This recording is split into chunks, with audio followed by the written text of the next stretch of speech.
ఇప్పుడు మన కస్టమర్ వచ్చేసరికి పౌచ్ గ్లాసు రెండే పిచ్చుకున్నాడు. మనకి ఫోన్పే చేస్తాడు.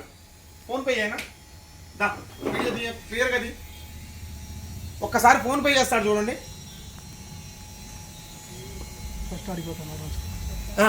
అక్కడ స్కాన్ చేస్తాడు చూడండి. ఫస్ట్ ఏ విధంగా స్కాన్ చేస్తున్నాడో ఒకసారి చెక్ చేసుకోండి.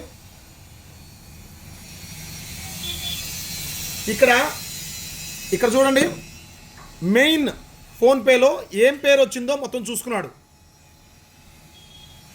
ఒక్కసారి చూడు, కింద పెట్టి చేసాను నీట్గా మళ్ళీ కనపడేట్టు.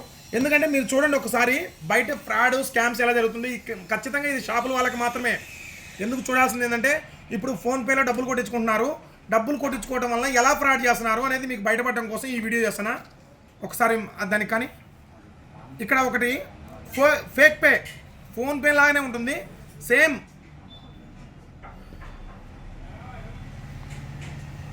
కేవలం అవగాహన కోసమే అండి. ఇప్పుడు 1 లక్ష రూపాయలు నాకు కొడుతున్నాడు డబ్బులు, చూడండి శబ్దం కూడా వచ్చింది కొట్టినట్టు. ఇక్కడ వ్యూ డీటెయిల్స్ కొడితే సురేంద్ర సెల్ పాయింట్ పెయిడ్ 1 లక్ష రూపాయలు. ఇక్కడ బ్యాంక్ కూడా SBI బ్యాంక్ నుంచి పే చేసినట్టు వచ్చింది. ఒకసారి క్లియర్గా చూసుకోండి, వీడియో నీట్గా చూపినా. Time to time date time చూడండి ఒకసారి, 11:53.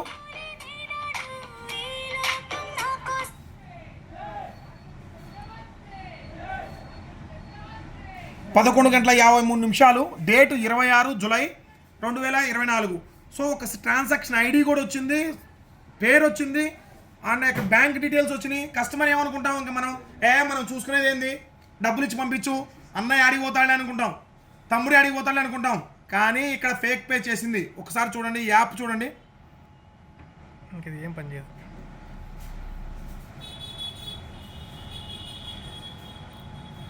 ఇది కేవలం అవగాహన కోసం మాత్రమే చేస్తుంది. మీకు ఎవరిని ఉద్దేశించి కాదు, ఎవరిని ఇది చేయాలని కాదు. ఇక్కడ ఫోన్పే, ఇది ఫేక్ పే. జస్ట్ పేరు, అమౌంట్, సబ్మిట్ అంతే, కొడితే అయిపోయా.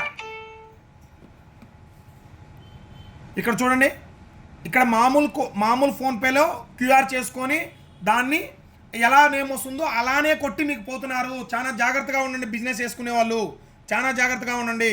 ఈ వీడియోని ప్రతి ఒక్కరూ షేర్ అయితే చేయండి. థ్యాంక్ యూ అండి. స్పీకర్